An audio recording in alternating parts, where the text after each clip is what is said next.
अब आप red belt हो गए हैं और जिम्मेदारियां आपकी हैं, क्योंकि आपके ऊपर जीवन का बड़ा भार है और जीवन इस पे काम कर रहा है, और निश्चित रूप से आपका भला आपके द्वारा भला होना ही है, क्योंकि जो व्यक्ति भला होता है उससे भला ही होता है, चाहे वो करे ना करे। जो व्यक्ति बुरा होता है चाहे वो करे ना करे उससे बुरा होना ही है, क्योंकि वो जो भी करेगा बुरा ही होगा। तो पहला नियम है, देखो, प्रथम चरण के सभी अनिवार्य कृत्य है। जो पहला है, जब आप रेड बेल्ट हो गए हो, रेड बेल्ट के नियम आपको दिए जा रहे हैं, जो व्हाइट बेल्ट में आपको सिखाए गए हैं, वो नियम नहीं छूटने चाहिए, वो बराबर करते रहने, वो इसके आधार हैं, रेड बेल्ट के आधार हैं। दूसरा नियम है, इसमें रेड बेल्ट में रखा है, पूरे दिन चुस्त रहने के प्रयोग। ये क्यों इसमें रखा है, इसको भी समझ लेना है। देखो बच्चों, यहां पर इस देश में हमेशा बड़ी साधनाएं हुई हैं, है ना। तो यहां पे तो तुम्हें साइंस बताई जा रही है, कैसे कैसे तुम्हारी समझ को परिपक्व किया जा रहा है, कैसे कैसे हमारे महात्मा बुद्ध लोग होते थे, अलग अलग तरह के कपड़े पहनते थे, ये सब चीज़ें देखिए ना। आप देखोगे कोई लाल कपड़े पहनता है, कोई नारंगी कपड़े पहनता है, कोई पीले कपड़े पहनता है, कोई नीले कपड़े पहनता है, कोई हरे कपड़े पहनता है ना। हर रंग की अपनी साधनाएं होती थी। पहले लोग जो इस यात्रा पर निकलते थे, योग की यात्रा पे, तो उसे निश्चित समय तक निश्चित तरह के कपड़े पहनने होते थे, और उस कपड़े में उसकी साधनाएं छिपी होती थी। तो क्योंकि आपकी रेड बेल्ट है, लाल रंग है, ये मूलाधार चक्र की साधना है, तो इसमें आपको जो लाल रंग होता है जोश का, हिम्मत का, उत्साह का होता है। तो यहां हमें पता लग रहा है लाल रंग कहीं का होता है, जोश का, हिम्मत का, उत्साह का। जब कोई गुरु अपने शिष्य को लाल रंग देता था तो वो ये उसको ऊपर साधना देता था, तुझको हर वक्त चुस्त रहना है, उत्साह से भरे रहना है और जोश में रहना है पूरी शक्ति के साथ। तो रात रात भर उससे काम कराए जाते थे, लकड़ियाँ कटवाई जाती थी, मेहनत करवाई जाती थी, ज़्यादा क्योंकि उसे मजबूत करना होता है। सबसे पहला चरण था ये, मूलाधार चक्र को मजबूत करने का मतलब है ज़्यादा से ज़्यादा मेहनत करना। तो ये बात आपको ध्यान रखनी है जब तक आप रेड बेल्ट हैं। हमें तो इन माध्यम से अपना विकास करना है। जब तक आप रेड बेल्ट हैं तब तक आप किसी भी तरह का कोई लेजीपन, आलस नहीं करेंगे। जब भी आपको ये साधना करने का तरीका क्या है, जब भी आपको लगे नहीं आई एम रेड बेल्ट, मैं तो रेड बेल्ट हूँ, मैं कैसे बैठ सकता हूँ। आप घर पर गए, थके हुए हो, आपका मन नहीं उठने का, मम्मी ने, पापा ने, किसी ने कह दिया चलो एक पानी पिलाना, नहीं मैं रेड बेल्ट हूँ, एकदम खड़े होना है, अपने आप को जवाब देना है। आपको अचानक कहीं जाना पड़ा, रात में ज़्यादा मेहनत करनी नहीं, मैं रेड बेल्ट हूँ। हमारे यहाँ इस सेंटर पे जितने भी रेड बेल्ट हैं उनसे सारे श्रम कराए जाते हैं, ज़्यादा मेहनत कराई जाती है, इसलिए उनको पता लगे इसकी साधना। तो तुम्हें आज से जब तक आप ऑरेंज बेल्ट नहीं हो जाते, अपने आप को ये मानना है मैं रेड बेल्ट हूँ, मूलाधार चक्र की साधना कर रहा हूँ, मुझे हर स्थिति में चुस्त, उत्साह से और जोश से भरे रहना है। दूसरा से देखो, रीढ़ को सीधे रखने का प्रयोग। दूसरा प्रयोग है रीढ़ को सीधा रखना। अब इसकी साइंस समझेंगे क्यों रीढ़ को सीधा रखना होना चाहिए। आजकल तो कोई रीढ़ को सीधा रखने को कह ही नहीं रहा है। स्कूलों के अंदर इतने बड़े बड़े बैग बांध दिए, पूरी रीढ़ ही मोड़ दिए, बच्चों की हाइट रुक गई है।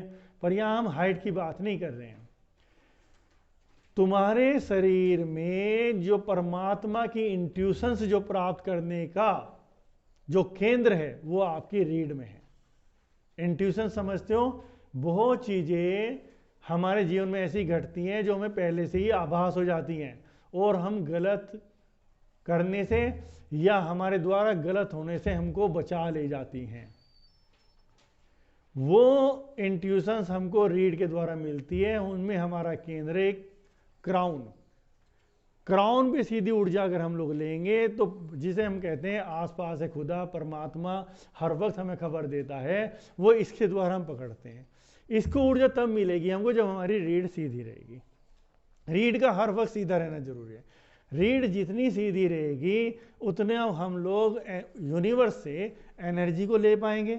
एक तो हमारी ग्रोथ बढ़ेगी, हाइट नहीं रुकेगी, क्यों जो एनर्जी हमें ऊपर की तरफ खींचती है। समझ में आ रहा है ना। और हमें समय समय पे इंट्यूशन मिलेगी क्या सही है क्या गलत है। जितने भी आज बच्चों के साथ, युवाओं के साथ, किसी के साथ भी गलत काम हो रहे हैं, जिसे कहते हैं ना बहक जाना, गलत मार्ग पे चल जाना, वो इस इंट्यूशन की कमी में हो रहे हैं। हमने उससे कनेक्शन तोड़ दिया है। कोई स्कूल, कोई परिवार इस विषय में नहीं बता रहा है जो यहाँ की मूल शिक्षा थी। यहाँ किसी भी योगी को आप ऐसे बैठा नहीं देखोगे, हर व्यक्ति ऐसे बैठा है।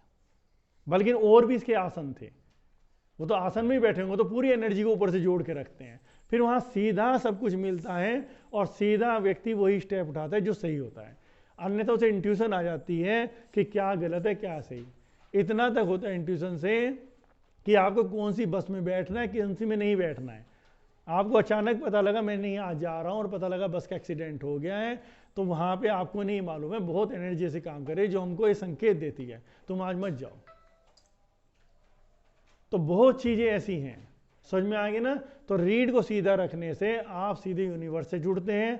आपको एक एनर्जी ऐसी जुड़ी रहती है जो आपको सही गलत, कोई आपसे बातें कर रहा है, कोई आपको बातों में ले रहा है, तो अचानक आपको कहेगा नहीं नहीं ये कुछ ज़्यादा मुझे गुमराह कर रहा है, अचानक आएगा आपके दिमाग में। तो आप हों, लड़के हों, लड़कियां हों, ये इंट्यूशंस की बहुत ज़रूरत है। आज के समय में लोग बहुत बहकाने वाले हैं, या बड़े भी हों, बिजनेस कर रहे हों, नौकरी कर रहे हों, आपकी इंट्यूशन आपको बहुत सहयोग करती है। यहाँ से आपके जीवन के सुख दुख निर्धारित होते हैं। तो रीढ़ को सीधा रखने का प्रयोग रेड बेल्ट में आप शुरू करेंगे। आज से जब आपको इसकी साइंस बता दी है, किसी बच्चे की रीढ़ ऐसे नहीं रहेगी, सब ऐसे बैठेंगे। शुरू में 2, 4, 5 दिन आपको प्रॉब्लम होगी, फिर आपको आदत पड़ जाएगी। फिर जब आप ऐसे बैठेंगे ना, आपको तब अनकंफर्ट लगेगा, आपको ऐसे बैठना बहुत कंफर्ट लगेगा, और आप देखेंगे ज़्यादा से ज़्यादा एनर्जी यूनिवर्स से आप लेंगे। एनर्जी तो सब वही है, हम यूनिवर्स बोल देते हैं, और लोग भगवान बोलेंगे, कोई अल्लाह बोलेंगे, बोलने के तरीके कुछ भी बोला जा सकता है, पर यूनिवर्स है जो सबको ही दे रहा है। सभी के हाथ ऊपर होते हैं, सभी के, अल्लाह वालों के भी, भगवान वालों के भी, गुरु वालों के भी, और जीसस वालों के भी, है तो ऊपर ही। तो योगी लोग उसको एनर्जी बोलते हैं, वो एक एनर्जी है। ठीक है, समझ में आ गया बच्चों। दूसरा, तीसरे नंबर पे है विवेकपूर्ण कर्म। देखो लिखा है, क्योंकि रेड बेल्ट आपको, अब ये सब चीजें जुड़ी हुई है, क्योंकि रेड बेल्ट आपको उत्साह सिखा रहा है, शक्ति सिखा रहा है, जोश सिखा रहा है। तो जोश के साथ, उत्साह के साथ क्रोध भी जुड़ा हुआ है, उत्तेजना भी जुड़ी हुई है। तो उसको काटने के लिए योगियों ने कहा है विवेकपूर्ण कर्म। विवेकपूर्ण कर्म क्या हुआ? हर कर्म करने से पहले थोड़ी देर मंथन करो, हर काम करने से पहले 1 मिनट सोचो। जोश भी रखना है, उत्साह भी रखना है, लेकिन वो उत्साह जोश गलत काम में प्रयोग ना हो जाए, तो कुछ क्षण के लिए सोचो फिर काम करो। विवेकपूर्ण, कोई भी कार्य कर रहे हो आप, उसके पहले में करो ये काम जगत के हित में है या नहीं है। और कोई चीज अपने आप को जांचने की नहीं है। हम कहेंगे इसके हित में है, मेरे हित में है, तब भी लालच, जगत के हित में है नहीं। वही काम हो जो जगत के हित में हो, जो नहीं है वो जगत के हित में नहीं है। जैसे उदाहरण बताता हूं आपको, उदाहरण ये बता रहा हूं, इसको अभी मानना नहीं है, इसमें भी मंथन करना है। आप सड़क पे जा रहे हैं, आते हैं भिखारी, और अब आप शर्म में आ गए, आपने सीख लिया दान देना, आपने दान दिया। या घरों पे आते कुंडिया खटखटाते हैं, मुहूर्त सी ले लेते हैं, आपने दान दे दिया। लेकिन आपको ये मंथन जगत के हित में है? कितने भिखारियों का जन्म हो गया, और उस एक प्रथा से क्या हुआ, कितने किडनैपिंग शुरू हुए। तो जो चीज आने वाले समय में पूरे जगत को नुकसान दे रही है, कितने लोग निठल्ले हो गए, काम करने से बचने लगे, केवल उन्हें पता है हमें तो पैसे मांग के काम पूरा हो जाएगा। तो मैं यहां ये भी नहीं कह रहा नहीं देने हैं आपको, आपका भाव है करुणा में रहना चाहिए, लेकिन मंथन करो। आप किसी बच्चे की पढ़ाई में भी दे सकते हो, कोई पिता है मेहनत कर रहा है, उस पर पैसे नहीं है, और आप घर में किसी बहाने से किसी स्कूल में जाके किसी प्रिंसिपल से कह सकते हो आपके यहाँ कोई गरीब बच्चा, उसकी तरफ से मैं ऐसा देना चाहता हूँ। तो मंथन, विवेकपूर्ण कर्म, काम तो तब भी कर रहे हैं आप, लेकिन विवेकपूर्ण कर्म। तो एक व्यक्ति के अंदर जो साधक मार्ग पे है, विवेक शक्ति, कोई भी चीज फिर लड़ाई हो, झगड़ा हो, गुस्सा हो, पहले 1 मिनट बैठे, सोचा, फिर जवाब दिया। नहीं तो जब आपके अंदर शक्ति बढ़ेगी तो क्रोध भी बढ़ेगा। तो वहां विवेकपूर्ण कर एकदम से तुरंत जवाब नहीं देना, मम्मी को, पापा को, भाई को, छोटे भाई को, छोटा है तो उस पर हाथ उठाना, एकदम नहीं, थोड़ा रुके। क्या जरूरी है डांटना? छोटा है, बिल्कुल। बड़ा कुछ कह रहा है, क्या ये सही कह रहे हैं, गलत कह रहे हैं? तो मैं जवाब देता हूं, अगर गलत कह रहे हैं, नहीं पापा ऐसी नहीं ऐसी बात है, नहीं भैया ऐसी नहीं ऐसी बात है, नहीं मम्मी ऐसी नहीं ऐसी बात है। और अगर वो सही कह रहे हैं, यार बात तो सही कह रहे हैं, बात तो गलत नहीं कह रहे हैं। तो सोचने मात्र से चीजें बदल जाती हैं। और ये अगर आदत तुम्हें पड़ जाती है तो तुम्हारे आने वाले समय में हजारों दुख खत्म होंगे। जितने डिवोर्स हो रहे हैं बच्चों, अभी तो आप उस जीवन में उतरे नहीं है, वो केवल तुरंत निर्णय पे हो रहे हैं। चाहे पत्नी ने नहीं बर्दाश्त करा, पति ने नहीं करा। जितने बाप बेटे से जुदा हो रहे हैं, तुरंत एकदम से क्रोध में हो रहे, तुरंत में हो रहा है। 10 मिनट सोच लिया, फिर झगड़ा ही नहीं रहता घर के अंदर। 10 मिनट के अंदर अगर शांत हो गए, वो उसी वक्त उत्तेजना में अच्छा ये बस खत्म। तीसरा है बच्चों, पढ़ो, अनासक्ति हेतु। आपका तीसरा है दान। दान होना जरूरी है रेड बेल्ट में। क्यों होना जरूरी, इसकी भी साइंस समझ लो। आप मूलाधार चक्र की साधना कर रहे हैं। मूलाधार चक्र बहुत शक्तिशाली चक्र है। जैसे जैसे ये चक्र डेवलप होता है योग के माध्यम से, तैसे तैसे जीवन में हर भौतिक आवश्यकता आपकी पूरी होती है। ये आम संसारी आदमियों को नहीं पता है। आम संसारी आदमी तो बाहर से, लेकिन जिसके पास पैसा है, मकान है, धन है, उसका मूलाधार चक्र एक्टिव है। जिसके पास नहीं हो, कितनी मेहनत कर रहा है, मूलाधार चक्र एक्टिव नहीं है तो पैसा आएगा नहीं, मकान बनेगा नहीं। ये योग की साइंस है। तो मूलाधार चक्र अगर एक्टिव होगा तो उसके अंदर आसक्ति भी आएगी। आसक्ति बोलते हैं अटैचमेंट। जितना व्यक्ति बाहरी संसार में योग से हटके धन कमाएगा, पैसा कमाएगा, आप जीवन में देखोगे उसके अंदर उतनी कंजूसी आएगी। जब उस पर पैसा नहीं था, ये अक्सर अनुभव में आप देखोगे। और अपने अनुभव मानना, मेरे मत मानना, अपने जीवन में झांक कर देखना। जब आप भी अमीर हो जाओ, जब वो अमीर नहीं था तब वो 500,000 रुपये एकदम से खर्च कर सकता था। अब 500,000 खर्च करने के लिए उसे ऊपर से नीचे तक सोचना पड़ता, हिल जाता किसी ऐसी चीज में, अपने शौक से अलग। तो जितना धनपति होता है व्यक्ति, जितना पैसे वाला होता है, उतनी एक तो उसकी अटैचमेंट होता है चीज़ों से, बच्चों से, पत्नी से, चोरी हो जाने से, डकैती हो जाने से। ये नेचुरल है। असुरक्षा का भाव उसके अंदर रहता है हमेशा, कभी भी मेरे से कोई चीज़ छीन ली जाएगी। ठीक है, तो योगियों ने इसकी काट दी। जब मूलाधार बढ़ेगा, संसारी का बढ़ेगा उसके लिए भी, तो जो आज दान की शिक्षा है वो इसीलिए तो है। और योगी का भी बढ़ेगा। जब वो मूलाधार को एक्टिव करेगा तो ये सब चीजें आनी शुरू होगी, उसके बाद तो उसका अटैचमेंट भी बढ़ेगा। तो उसकी काट है दान। उसकी काट क्या है? दान। लेकिन दान कौन सा, यहां समझना है। योग का दान क्या है, संसारी दान क्या है। संसार में तो केवल मन ही काम कर रहा है।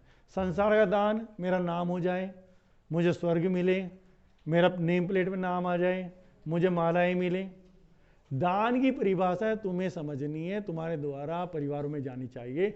दान अपनी सबसे प्रिय चीज को देना, वो दान है। उसके बिना कोई दान नहीं है। जो भी तुम्हारी प्रिय चीज है उसमें से अगर तुम कुछ दे सको, ये नहीं तुम दान दे रहे हो, पापा से आपने पैसे लिए, मम्मी से लिए, अपनी पॉकेट मनी जो तुम्हें मिली उसमें से तुम दोगे तो दान है। जिन पे वो भी व्यवस्था नहीं, छोटे बच्चे हैं, पॉकेट मनी नहीं मिल रही, तो शुरुआत करो अपने भोजन में से। जो भोजन तुम कर रहे हो उस भोजन में से एक टुकड़ा, आधी रोटी, जो भी तुम ठीक समझो, कम से कम एक टुकड़ा, बाकी से आधी रोटी, एक रोटी, उसमें से निकालो, खाना खाते वक्त उसमें रख दो, और खाने के बाद पशु पक्षी के लिए, डोगी के लिए। लेकिन यहां पर भी मन काम करेगा। आप आधी रोटी दोगे, रसोई में से एक रोटी ले आए, मैं तो आधी दे दी, तो ये दान नहीं हुआ। दान का मतलब है जो आपके द्वारा सेक्रीफाइस हुआ, यानी कि जो आपने अपना हिस्सा दिया। अपना हिस्सा देना, आपकी 3 रोटी आपने 3.25 रोटी खाई केवल एक पशु पक्षी के लिए, क्योंकि ये अंदर से काटेगा आपको। ये दान अंदर से काटता है। फिर धीरे धीरे अपनी प्रिय चीज देनी, अपनी शर्ट, अपनी पैंट, अपनी जो हमें पसंद है, फिर अपनी चीज, क्योंकि एक दिन सब लोगों को जुदा होना है, प्रिय चीजें जानी है। तो योगी तो उसकी तैयारी कर रहा है, जो एक दिन उसके आसपास से सब चीज जाननी है।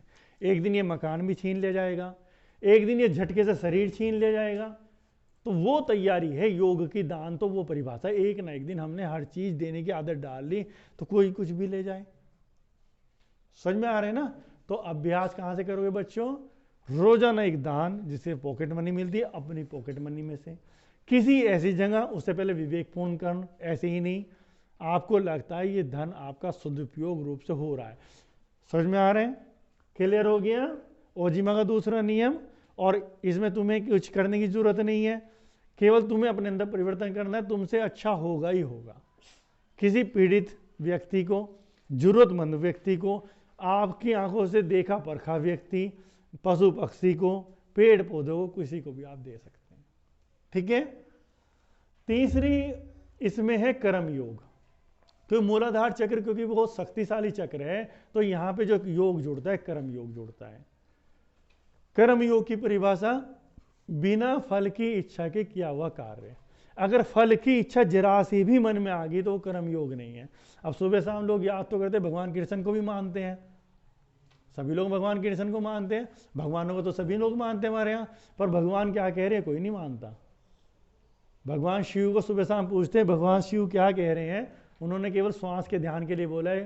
कौन श्वास पे ध्यान रख रहा है? उन्होंने तो कभी नहीं कहा मेरे पे जल चढ़ाया जाए। तो जो कह रहे हैं भगवान, वो किसी ने नहीं माना। भगवान कृष्ण कह रहे हैं कर्म योग, कर्म में बिना फल की इच्छा के कर्म करना। 1% सपने में भी ना आ जाए कि इससे मुझे कोई फायदा होगा, ये हुआ कर्म योग।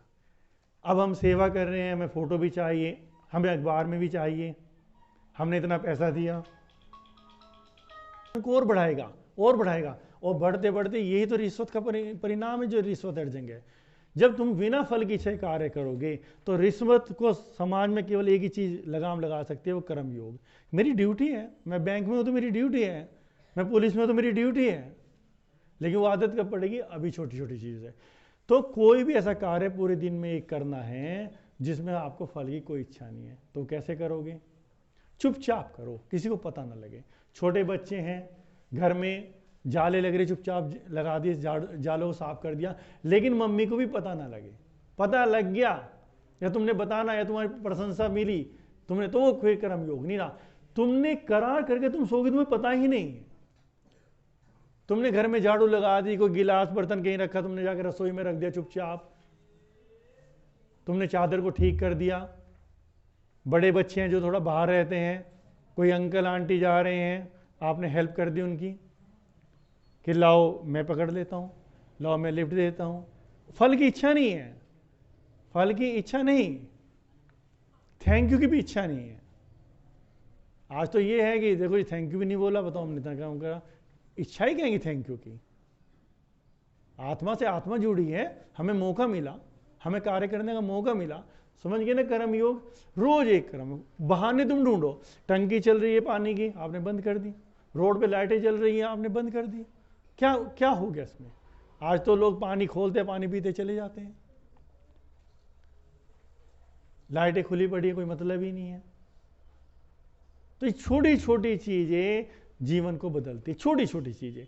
तो पूरे दिन में तब तक आपको लेटना नहीं है जब तक आपको डायरी में कर्म योग ना लिख दो रात में।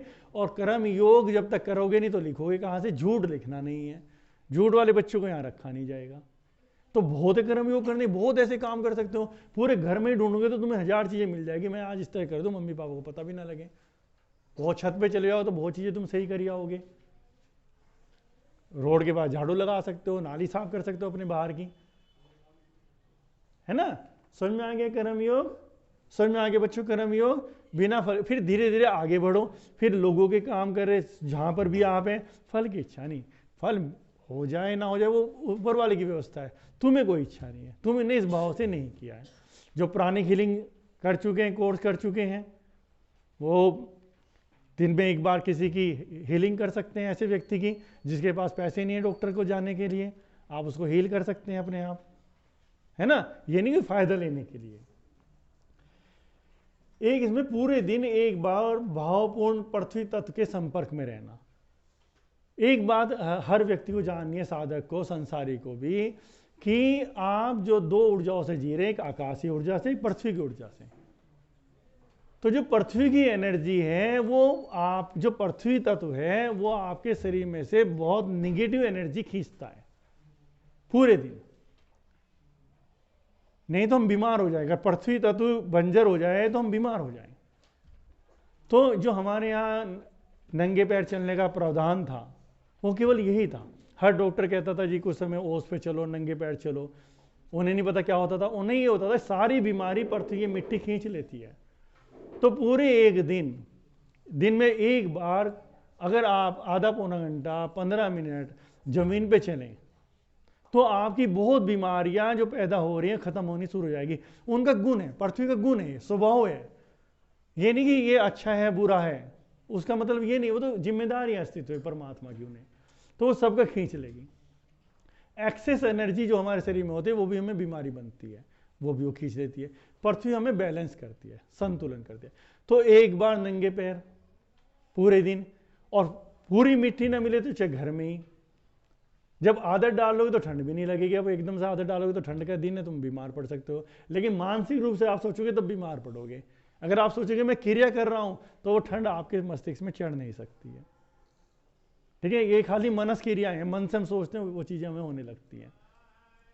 तो पूरे दिन में एक बार, कहीं मिट्टी नहीं हो, गमले हो, तो आप गमलों की थोड़ी खुदाई करना, मतलब मिट्टी आपके हाथों से गुजरे या पैरों से गुजरे, वो आपकी बहुत बीमारियां खींच लेंगी।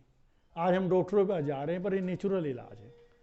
तो पूरे दिन में एक गजासन साधना है, वो तुम्हारे सेंटर पे बता दी जाएगी, वो जरूर करनी है आपको। वो आपकी ग्राउंडिंग करती है। जैसे मैंने कहा ग्राउंडिंग, एक योग साधक को बचपन से ग्राउंडिंग का अभ्यास होना चाहिए। जब वो बड़ी बड़ी क्रियाएं करता है तो इतनी एनर्जी बहुत सी बार उतर जाती है जो शरीर को डिस्ट्रॉय कर देती है, वो एनर्जी बॉडी नहीं संभाल पाती। अगर हमें ग्राउंडिंग आएगी तो वो एनर्जी आएगी और पृथ्वी से पी जाएगी। जैसे आपके यहाँ लाइटिंग का सिस्टम होता है, एक अर्थिंग दी जाती है, वो इसीलिए दी जाती है। ठीक है ना, तो ग्राउंडिंग आनी चाहिए। ग्राउंडिंग आपको, इसमें दो क्रियाएं हैं, एक गजासन साधना, हाथी की तरह अपने आप को करना, एक एम्ब्रेसिंग ट्री, पेड़ की तरह हो जाना, पेड़ की भांति इसमें रुकना होता है। तो उसमें एनर्जी से आपका संपर्क बनना शुरू हो जाता है पृथ्वी से। पृथ्वी से आप एनर्जी ले भी सकते हैं और पृथ्वी में एनर्जी दे भी सकते हैं, उसे ग्राउंडिंग बोलते हैं। तो वो आपके इंस्ट्रक्टर आपको सिखा देंगे। गंध साधना, क्योंकि मूलाधार चक्र नासिका से जुड़ा हुआ है। अगर मूलाधार चक्र को एक्टिव करना है तो आपको गंध को एक्टिव करना पड़ेगा, अपनी स्मेल की पावर को। देखिए मूलाधार चक्र को एक्टिव करना है, फिजिकल नीड्स जितनी भी है हमारी वो मूलाधार चक्र पूरी करता है। जितनी फिजिकल नीड्स है, मकान हो, पैसा हो, सामान हो, ये मूलाधार की एनर्जी काम करेगी। तो अगर आप गंध पे भी काम करेंगे, इत्र पे काम करेंगे, इन सब चीज़ों पे काम करेंगे, स्मेल पे काम करेंगे, जितनी जितनी क्षमताएं तुम्हारी इसकी बढ़ेगी उतना तो मूलाधार चक्र एक्टिव होगा। मूलाधार चक्र की जो एनर्जी चारों तरफ ब्रह्मांड में जाएगी वो आपके लिए वो सब चीज़ें जो अवसर है खींच के लाएगी। जहाँ से आपको धन आएगा, नौकरी खींच के लाएगी आपके लिए, मकान कैसे बनेगा उसकी योजना ये लाएगी। ये आम संसारी लोगों की समझ में नहीं आएंगी बातें, पर ये स्पिरिचुअल साइंस है, इसलिए सारे योगी वगैरह इन्हीं चीज़ों पे काम करते हैं।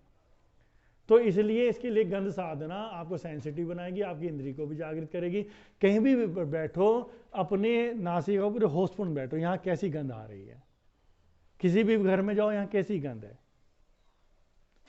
अचानक घर पे बैठो, कोई भी बन रहा है, सब्जी बन रही है, आंखें बंद करें, बिना मम्मी से पूछो, फिर बताओ मम्मी आज ये बना है, आज घर में ये बना है, तो उससे तुम्हारी संभावनाएं बढ़ेंगी। उन संभावनाओं को तुम्हें बढ़ाना है, गंध साधना, उससे तुम्हारा मूलाधार चक्र एक्टिव होगा। फिर धीरे धीरे तुम्हें व्यक्तियों की गंध की भी प्रैक्टिस हो जाएगी। हर व्यक्ति की अपनी अलग गंध है, तुम गंध से पहचान सकते हो कौन व्यक्ति अच्छा है कौन बुरा है, केवल गंध से पता लग जाएगा, आम आदमी को नहीं पता लगा। फिर जब तुम गहरे प्रयोग करोगे तुम्हें एनर्जी का आभास होना शुरू होगा, कहाँ पर गलत एनर्जी है, कहाँ पर अच्छी एनर्जी है। जिसे आप प्रेत आत्मा कहते हैं वो गलत एनर्जी, जिसे आप देव आत्मा कहते हो शुद्ध एनर्जी, दोनों वातावरण में हर वक्त होते हैं। तुम कहीं पर भी बैठ के पता लगा सकते हो यहाँ पे कोई गलत एनर्जी केवल गंध से, और कहीं पे बैठ के पता लगा सकते हो यहाँ पे कोई देव शक्ति है। आप देव शक्ति का पता लगने पे आप लाभ भी ले सकते हैं वहां से प्रार्थना करके, और प्रेत शक्ति का पता होने पे आप वहां से बच के निकल भी सकते हैं। तो कितनी जीवन की कितनी चीजें हैं जो गलत ऊर्जाएं हमारे जीवन में घटाती है और हम उसके शिकार हो जाते हैं, चाहे वो एक्सीडेंट हो, चाहे लड़ाई हो, झगड़े हो। कितनी ऐसी एनर्जी है जो हमें बहुत बुरी चीजों से बचा लेती है। तो गंध साधना, प्रतिपल होशपूर्ण रहना है रेड बेल्ट में। हर गंध यहाँ प्रयोग भी कराए जाएंगे, तुम्हें बताना होगा कि आज कौन सी गंध है। हर इंस्ट्रक्टर अपने यहाँ प्रयोग करे, अलग अलग सेंटर्स में अलग अलग तरह की गंध अपने सेंटर में डालें, फिर बच्चों से पूछें, फिर बच्चों को बताए भी ये चीज गंध है, ताकि उनको आभास होना शुरू। ग्रह उपासना, जब रात में आप ध्यान करते हैं, मूलाधार चक्र की ध्वनि लम है ना, तो मूलाधार चक्र की ध्वनि लम है, तो लम एक तरह की आवाज है। जो मूलाधार चक्र में जो आप कभी चक्र को देखेंगे, उसके अंदर रेड के अंदर पीला रंग है, जो पीला वो पृथ्वी का रंग है। तो पृथ्वी जब पूरी शक्ति में ऐसे जुड़ती है, जब जैसे लावा निकलता है पृथ्वी में से, तो जो आवाज आती है वो लम ग्लम गम लम ये आती है। तो ये हम उसको एक्टिवेट करते हैं। और ये जो योगियों की अलग अलग स्टडी हैं, लेकिन ओजिमा की स्टडी है, वहां से जो संबंधित ग्रह है वो है मंगल। तो मंगल ग्रह है, और यहां ये जानना जरूरी है, कोई भी ग्रह हमारे खिलाफ नहीं होता है। हम वो स्वार्थी महत्वाकांक्षी, अपने आप को कष्ट नहीं देना चाहते, इसलिए हम पंडितों के पास जाते हैं, ज्योतिषों के पास जाते हैं। ऐसे ज्योतिष नहीं, ये तो बड़ा मार्गदर्शन कर देते हैं कि कहाँ घबरा रहे हो तुम, तो उनके पास जाते हैं और हम लोग जीवन भर यूँ करते रहते हैं। एक्चुअल में सब ये एनर्जीज हैं, एनर्जी हर वक्त हमसे जुड़ी हुई है, हम पे एनर्जी डाल रही हैं, हम इनसे संबंध बना सकते हैं, हमारी सुरक्षा के लिए हैं। हर ग्रह की अपनी एक दृष्टि है, वो उस दृष्टि में हमको शुद्ध कर रहा है। जैसे शनि है, वो कह रहा है तुम्हें ऐसे शुद्ध होना है। मंगल है, वो एक जोश, भाई मूलाधार चक्र के साथ जोड़ा है कि मूलाधार चक्र में बहुत जोश आ जाएगा, तो मंगल कह रहा है बहुत जोश नहीं, जोश तो हो लेकिन ईगो को खत्म करो, मैं तुम्हारे साथ हूं, तुम जो चाहोगे वो मिलेगा। शक्ति चाहिए मंगल से ही मिलेगी हमको, पावर मंगल से ही मिलेगी, लेकिन अगर तुम ईगो जोड़ दोगे तो मंगल तुम्हें काट देगा। अब हम कह रहे हैं मंगल का उपाय, वो तो तुम्हारे साथ है, तुम अपनी ईगो को बहुत वो करना चाहते हो, तुम्हारी ईगो होनी चाहिए, तो ईगो के साथ तो मंगल नहीं है। तुम्हारी हठधर्मिता के साथ शनि नहीं है। शनि से क्यों डर रहे हैं लोग? क्यों कहते हैं उसको? ज्योतिषों ने, आचार्यों ने, संतों ने मजिस्ट्रेट बोला है। मजिस्ट्रेट किसी के खिलाफ नहीं है, तू गलत करेगा तो सजा, तू सही करेगा तो तुझे बहाल कर दूंगा। तो गलत तरीके से हमें डराया गया है। तो मंगल उपासना, उस वक्त ध्यान में मंगल का ध्यान करना, उनके साथ एक होना, अपनी ईगो को तिरोहित करना, ठीक है। और अंतिम में है ही रात में लाम की ध्वनि का उच्चारण द्वारा मूलाधार चक्र के नकारात्मकता को दूर करना। जो लाम की ध्वनि है, जब भी मूलाधार चक्र हमारा एक्टिव होगा तो धन, पैसा, मकान तो आएगा, हमारे अंदर असुरक्षा और अटैचमेंट भी उतना ही आएगा। तो योगियों के अनुसार कि ये सब चीजें तो हों, लेकिन असुरक्षा का भाव और अटैचमेंट ना हो, तो वहां पर जो लाम मंत्र है, वो मंत्र हमारी एक ऐसी नाड़ी को एक्टिव करता है जो हम निर्भीक हो जाते हैं, कोई भय हमारे अंदर नहीं रहता है और कोई असुरक्षा का भाव नहीं रहता। अटैचमेंट हमारा खत्म हो जाता है, हमें ये आभास होने लगता है कि जीवन में हर व्यक्ति हर चीज़ को छोड़ के जाना होता है। ये सब चीज़ें हमारे सर्वाइवल के लिए हैं, एक ना एक दिन हमें इसको छोड़ के जाना है। तो हर चीज़ को जीते हैं योगी, हर चीज़ के साथ रहते हैं, लेकिन अटैचमेंट नहीं होता है। तो उसका जो मूल मंत्र है वो है लम या लाम, ठीक है बच्चों। ये साधनाएं हैं रेड बेल्ट की, आपको रोजाना करनी है।